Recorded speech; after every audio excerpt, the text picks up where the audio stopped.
ఉంటుంది. ఇప్పుడు బంగారం అగ్ని చేత కాలిస్తే పాడైపోతుందా? నశించిపోతుందా? ఇంకా శుద్ధి జరుగుతుంది. శుద్ధ సువర్ణం.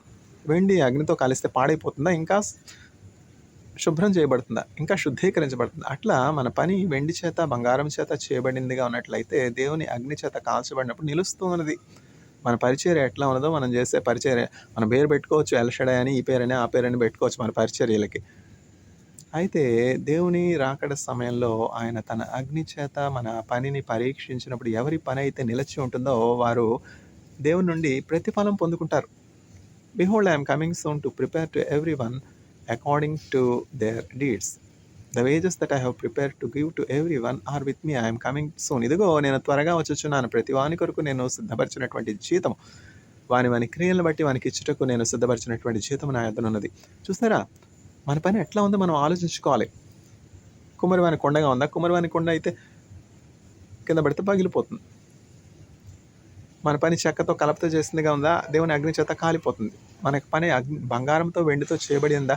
అట్లా అంటే ఏంటంటే మనం చాలా త్యాగంతో కనీటితో వితేడు ఆరల ఆనందంబుతో నెనాడు గోయుదూరనేడి వాగ్దనంబుతో మనాన గోరి భక్తులార నిండు మైత్రితో మానవ ప్రేమతో. ఇప్పుడు చూడండి, నేను పనిచేసే స్థలంలో నాకు ప్రతి నెల ఇచ్చే జీతం కాకుండా 3,000 రూపాయలు ఫుడ్ కూపన్స్ ఇస్తారనమాట. ఫుడ్ కూపన్స్ అంటే ఆన్లైన్లో నా మొబైల్లో 3,000 ఫుడ్ కూపన్స్, 3,000 రూపీస్ విలువ గల ఫుడ్ కూపన్స్ వస్తాయి. ఆ ఫుడ్ కూపన్స్ పెట్టి నేను సిమాట్స్ క్యాంపస్లో అంటే సవిత మెడికల్ కాలేజ్ కానీ, సవిత డెంటల్ కాలేజ్ కానీ, కాలేజీలో క్యాంపస్లో ఉన్నటువంటి అన్ని షాప్స్లో కూడా నాకు ఏం కావాలంటే అవి ఆ 3,000 రూపాయలతో కొనుక్కోవచ్చు. అది ఆహారం కావచ్చు, తర్వాత క్లోత్స్ కావచ్చు, తర్వాత ఇంకా ఏమన్నా వస్తువులు కావచ్చు. 3,000 రూపాయలతో నేను ఏమన్నా కొనుక్కోవచ్చు కదా. నాపై అధికారులుగా ఉన్నటువంటి వారు, మేనేజ్మెంట్ గారు, వీరాయన నల్లస్వామి సారు దయ తలచి నాకు 3,000 రూపాయలు ఇచ్చారు కదా. అప్పుడు అదే దయ, అదే ప్రేమ నా క్రింద ఉన్నటువంటి వాళ్ళ పట్ల నేను కూడా చూపించాలి కదా. ఆ 3,000కి నేనేం చేశాను, ఇంకా 6,000 వేసి ప్రతి నెల 9,000 రూపాయలతో ఆ క్యాంపస్లో ఉన్నటువంటి చిన్నారి బిడ్డలు అంటే కన్స్ట్రక్షన్ లేబరర్స్ చిల్డ్రన్ ఉంటారు కదా, కన్స్ట్రక్షన్ పనిలో ప్రయాసపడుతున్నటువంటి బిడ్డల యొక్క చిన్న పిల్లలు వాళ్ళు ఏంటంటే ఒక చోట ఉండరు. ఇప్పుడు జిప్సీ వాళ్ళలాగా అటు ఇటు తిరుగుతుంటారు. ఎక్కడ కన్స్ట్రక్షన్ ఉంటే అక్కడికి వెళ్ళిపోవాలి అంతే కదా. వాళ్ళకి ఏమన్నా ఏసీలో రూమా, మనకులాగా ఎయిర్ కండిషనర్ రూమ్స్లో పనిచేసే పనా లేదుగా. వాళ్ళకి ఈరోజు పని ఉంటే రేపు పని ఉండదు, రెక్కాడితే కానీ డొక్కాడదు. అట్లాంటి నిరుపేదలుగా ఉన్నటువంటి ఆ కన్స్ట్రక్షన్ వర్కర్స్కి చిన్న పిల్లలు 3 years, 4 years, 6 years, 7 years వాళ్ళకి ప్రతిరోజు 300 రూపాయలు పెట్టి ఫ్రూటీయో, మాజావో, బిస్కెట్సో, లేకపోతే కోకోనట్ ఆయిలో, సోపో తీసుకుని అక్కడ ఉన్నటువంటి 30 మంది పిల్లలకు డిస్ట్రిబ్యూట్ చేస్తాను. ఎందుకని?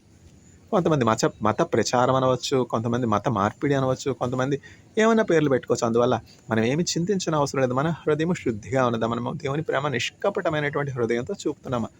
దేవుని ప్రేమ ఇదిగో జనులార భావంబునందెలియరే, కేవలము నమ్ముకొనిన్న పరలోక జీవంబు మనకబ్బునో. దేవుని ప్రేమ. మనం ఇంకనూ పాపలమై ఉండగా యేసుక్రీస్తు ప్రభు మన కొరకు తను తాను అప్పగించుకొనెను. ఇది ప్రేమ. దేవుని ప్రేమ ఇదిగో జనులార భావంబునందెలియరే, కేవలము నమ్ముకొనిన పరలోక జీవంబు మనకబ్బునో. ఆ చిన్నపిల్లల గురించి యేసుక్రీస్తు ప్రభు ఏమి చెప్తున్నారంటే, వీరి యొక్క దూతలు నిత్యము నా సముఖంలో ఉన్నారు. అంటే ఆ చిన్నపిల్లల చుట్టూ ఎవరున్నారు? దేవుని యొక్క దూతలు ఉన్నారు. ఆ దూతలు మనకు కనపట్లేదు. దేవుని యొక్క దూతలు దేవుని సముఖంలో ఉన్నారు. ఆ చిన్న బిడ్డలు దేవుని దూతలతో సమానముగా ఉన్నారు. నా నామమును బట్టి ఎవరైతే ఈ చిన్న బిడ్డలకు ఒక గిన్నెడు చల్లనీళ్ళు త్రాగనిస్తారో వారు నిశ్చయముగా ఫలము పొందుకొనకపోరని దేవుని వాక్యం చెప్తోంది. అంటే ఇప్పుడు నేను ఆ పిల్లలకు ఒక బిస్కెట్ ప్యాకెట్ ఇచ్చాను, ఒక మజా ఇచ్చాను, ఒక ఫ్రూటీ ఇచ్చాను, తర్వాత సమస్త దానాల కంటే విద్యాదానం గొప్పది అని పెద్దవాళ్ళు చెప్పారు కదా. అట్లా ABCD 4 ముక్కలు నేర్పుతున్నాను. ఎందుకంటే వాళ్ళకి ఒక స్కూల్ ఉండదు కదా. ఇప్పుడు ఒక చోట కుటుంబాలుగా ఎస్టాబ్లిష్ అయినటువంటి వాళ్ళు ఉన్నారు, లక్షల రూపాయల జీతాలు తీసుకుంటున్నటువంటి వారు ఉన్నారు. వాళ్ళ పిల్లలకి సౌకర్యాలు ఉన్నాయి. అయితే ఈ కన్స్ట్రక్షన్ పిల్లలు అట్లాంటి భారతదేశంలో కనీస సౌకర్యాలకు నోచుకొనటువంటి చిన్న బిడ్డలు ఉన్నారు. ఎవరైతే దేవుని ప్రేమ కలిగి ప్రేరేపించబడతారో వారే చేయగలరు గానీ అందరూ చేయలేరు గదా! మదర్ తెరీసా గారు చేసిన పరిచర్య అందరూ చేయలేరు గదా! అట్లా ఎవరైతే దేవుని కొరకు ఏర్పరచబడతారో వాళ్ళే ఇవ్వగలరు. ఒకానొక సందర్భంలో ఒక సహోదరుడు నన్ను ఇట్లా ప్రశ్నించాడనమాట. బెన్నీ అని ఇజ్రాయెల్ దేశంలో ఏమని అడిగాడంటే, బ్రదర్ సహాయం చేసే చేతులు గొప్పవా? లేకపోతే ప్రార్థించే పెదవులు గొప్పవా? అంటే ఏమిటంటే చాలామంది కేవలం ప్రార్థించే వారిగానే ఉంటారు గానీ సహాయం చేయనటువంటి వారిగా ఉంటారు గదా! అందువల్ల ఈ ప్రశ్న అడుగుతున్నాను అని అడిగితే నేను చెప్పాను. ఎవరైతే ప్రార్థించే పెదవులు కలిగి ఉంటారో వారే సహాయం చేయగలిగినటువంటి చేతులు కూడా కలిగి ఉంటారు. కాబట్టి ప్రార్థించే పెదవులే గొప్పవి. ఎప్పుడైతే మనం ప్రార్థిస్తామో ఒకళ్ళకి మనం సహాయం చేయాలంటే ఆ రీసోర్స్ మనకు ఉండాలి కదా! ఇప్పుడు నేను ఆ చిన్న బిడ్డలకి ఏమైనా ఇవ్వాలంటే నాకు రీసోర్స్ ఉండాలి కదా! ఆ రీసోర్స్ ఏంటి? మంత్లీ సాలరీ ఎవరిస్తా ఉన్నారు? దేవుడు వీరాయన సార్ హృదయం తెరిచి నాకు ఆ జీతం ఇవ్వబట్టే కదా! వారు రూ. 3,000 పుట్టుకో పెంచితే దానికి ఒక 6,000 నేను ఎక్స్ట్రా నా సాలరీలో నుంచి యాడ్ చేసి ప్రతి నెల 9,000 వాళ్ళకి. ఇదొక ఎగ్జాంపుల్. ఇట్లాంటివి ఎన్నో ఉన్నాయి. ఏమని చెప్తున్నారు యేసుక్రీస్తు ప్రభు? నా నామమును బట్టి ఈ చిన్న బిడ్డల్లో ఒకవానికి గిన్నెడు చల్లనీళ్లు త్రాగనిచ్చిన యెడల ఆ ఫలము మీరు పొందుకొనకపోరు అని మీకు నిశ్చయముగా చెప్తున్నాను. అట్లా మనం ఏ కార్యాలైతే చేస్తామో ఆ పనులే మనతో కూడా వస్తాయన్నమాట. ఇప్పుడు మనం ఒక అపార్ట్మెంట్ తీసుకోవచ్చు. నేను తీసుకోలేనా అపార్ట్మెంట్? పొలం కొనుక్కోలేనా నేను? పొలాలు ఉన్నోళ్ళు, ఇల్లున్నోళ్ళు కూడా నన్ను డబ్బులు అడుగుతున్నారు. ఇదేంటో వింత. భిక్షగాళ్ళు అనుకుంటాం. వాళ్ళు నిజంగా భిక్షగాళ్ళు కాదు. వాళ్ళకున్న బ్యాంక్ బ్యాలెన్స్లు మనకు లేవు. వాళ్ళకున్న సొంత ఇళ్ళు మనకు లేవు. మనం హారతి కర్పూరంగా కరిగిపోతున్నాం కానీ భిక్షగాళ్ళు కాదు. వాళ్ళ వెనక ఉన్న బ్యాక్గ్రౌండ్ మనకు తెలియదు. అందువల్ల మనం జాగ్రత్తగా చూసుకోవాలి. మన ముత్యాలు పందులు ఎదుటి పోయకూడదు.